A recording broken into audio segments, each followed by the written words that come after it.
Ekatem.com birinchi eksklyuziv.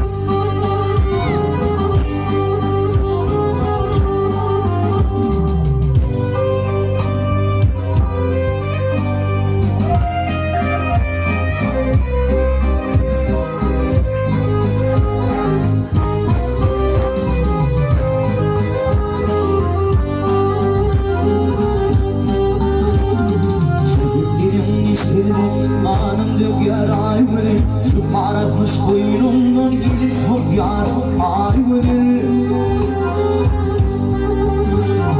Müslümandır yüzümdün Şükür yan ay güdür Yürüp öpüp anlıp kırsanım sık yar ay güdür Güdür gelip bana ah olgun tay güdür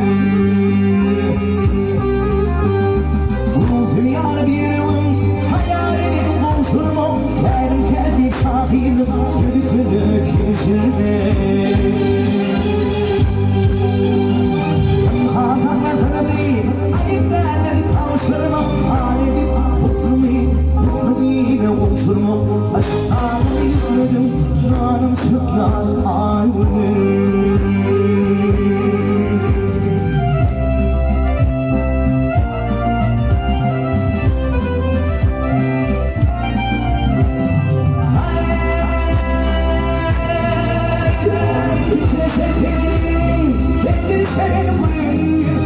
Sakıyor uyunur Nerede sevgilimden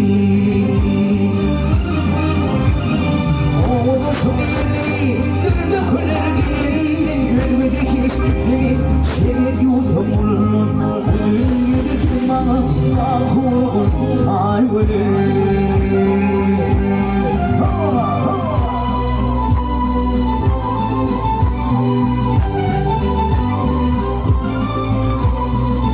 Fikir terk eder yarım bağlı paranla Şu iler ablalar yolunadır onlar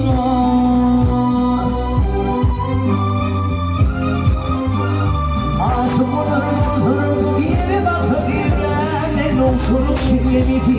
şehir başa vurur Sırsa o yürek adık bir yar ay güdür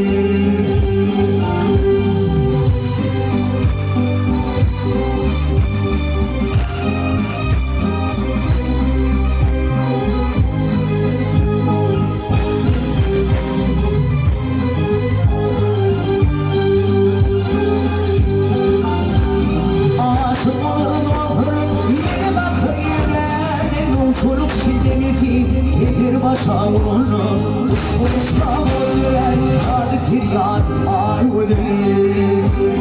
Bugün yedim hükme bakım